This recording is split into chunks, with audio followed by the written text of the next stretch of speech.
Buongiorno a tutti, vediamo il primo tipo di chiusura scorrevole, un nodo scorrevole. Facciamo l'asola così e giriamo dietro per fare il nostro nodino. Tiriamo senza chiudere. Tutti questi qui possono essere fatti sia per braccialetti che per collare, eccetera, eccetera. Quest'asola la facciamo all'inverso, facciamo passare sotto il filo e chiudiamo il nodo, quindi, per forza di cose, dal davanti verso il dietro. È molto semplice rispetto ad altri, però questo tipo di chiusura, adesso questo gambetto andrà fatto inserire da dietro, lo inseriamo in avanti, serriamo il nodo, questo gambo di qui, dal davanti verso il dietro, quindi il contrario di prima, serriamo il nodo intorno.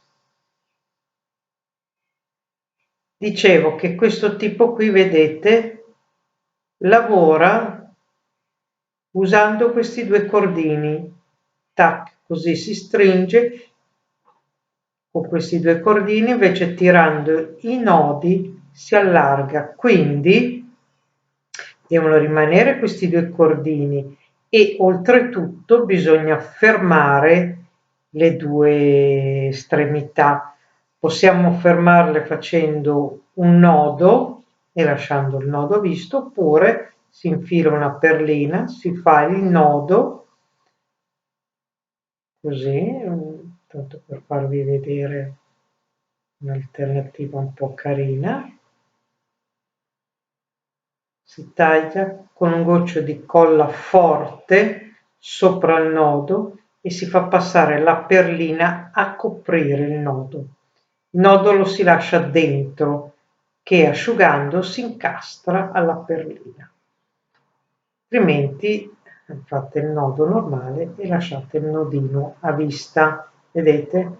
O così o cos'ha. Una cosa, adesso vedete, tirando è molto più facile se c'è la perlina. Secondo tipo, incrociamo, facciamo un'asola, un filo che passa intorno, così. Il filo che abbiamo fatto più corto deve passare dietro, dentro l'asola per fare il nodo.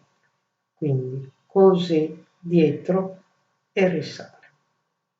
E fa il nodo. Ok?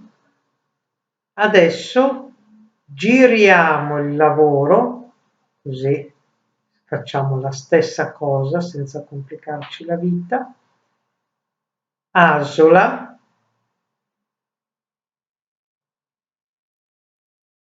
E quindi è la stessa cosa di prima. Gambetta sotto corta che gira, ecco, vediamo se riesco a farvelo capire, che gira e rientra dietro, così, semplice.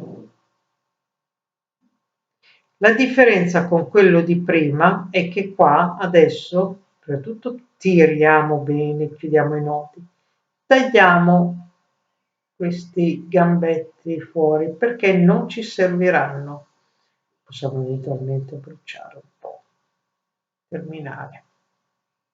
Chiudiamo bene e tagliamo perché si allargherà e si stringerà lavorando sul filo stesso.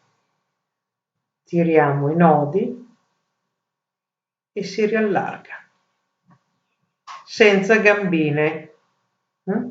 Quindi secondo tipo, sempre stessa tipologia senza le gambine, facciamo un'asola che la portiamo sopra stringiamo con le dita a fermare il tutto, la parte più corta, facciamo 3 nodi intorno,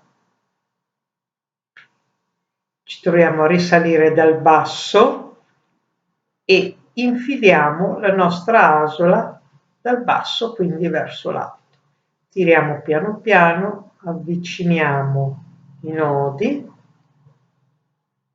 modo da chiuderli tutti insieme in maniera regolare, stringiamo bene bene bene e tagliamo via il gambino che esce perché non ci serve. È come il modello di prima. Giriamo la lavorazione, ho bisogno un po' più di filo, quindi facciamolo scorrere.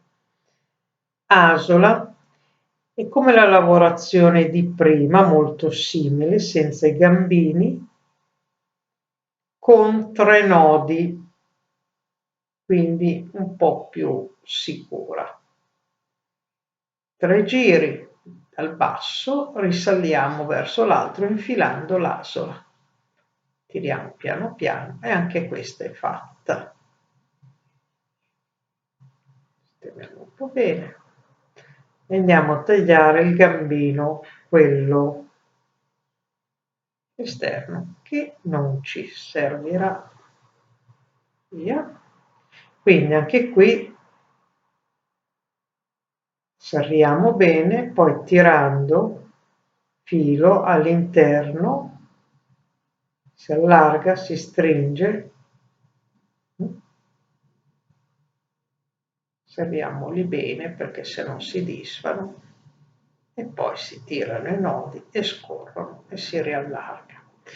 Alternativa ai nodi scorrevoli, questa chiusura fa uso delle perline, dell'attrito che può fare, si infilano 2 fili con la perlina, così è troppo largo lo spazio, ci vuole una perlina più stretta, fatto apposta farvi vedere, vedete, questa è più stretta, mettendo 2 fili sempre nello stesso senso, farà attrito la perlina. Ovviamente faremo un po' di fatica ad infilarlo, quindi rendiamo duro il pezzettino con colla forte o anche con dello smalto per unghie. Una volta che è un po' più rigido il filo riusciremo a passarlo meglio all'interno di questo foro che non è grandissimo. Poi al limite il pezzettino lo tagliamo via se non ci piace, che rimane troppo rigido, che rimane troppo rigido. Ecco, spingiamo, a questo punto abbiamo questa perlina che scorrendo blocca la nostra catenella dietro. Ovviamente qui dietro dobbiamo bloccare l'uscita della perlina con dei nodini e ancora una volta possiamo decidere se lasciare il nodino a vista oppure prima si infila la perlina, poi si fa il nodino, poi si mette un goccio di colla forte, come si taglia l'eccesso, goccio di colla forte e poi si fa incollare subito dentro alla perlina, si lascia lì, si incolla e non verrà più via. Quindi si tira la perlina, si allarga e poi si risposta e dietro al collo o al bracciale. Ecco, questi sono alcuni che avevo fatto io, già fatti,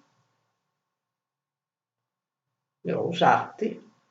Qui c'era una perlina, questa fa ancora più fatica, va benissimo, questo è un cordino di gomma, oppure il cordino come quello che abbiamo visto adesso, con un altro ciondolino, li ho usati, sta su benissimo. Ecco, con questo tipo vediamo i 2 cordini che rimarranno, sono paralleli, che rimangono fuori. La seconda alternativa utilizza una molla, io ho utilizzato una molla, quella delle biro usate, o può essere semplicemente una perlina a cilindro.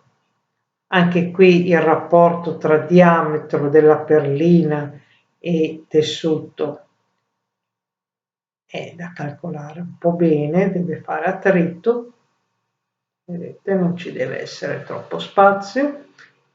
Ovviamente si devono fare 2 nodi finali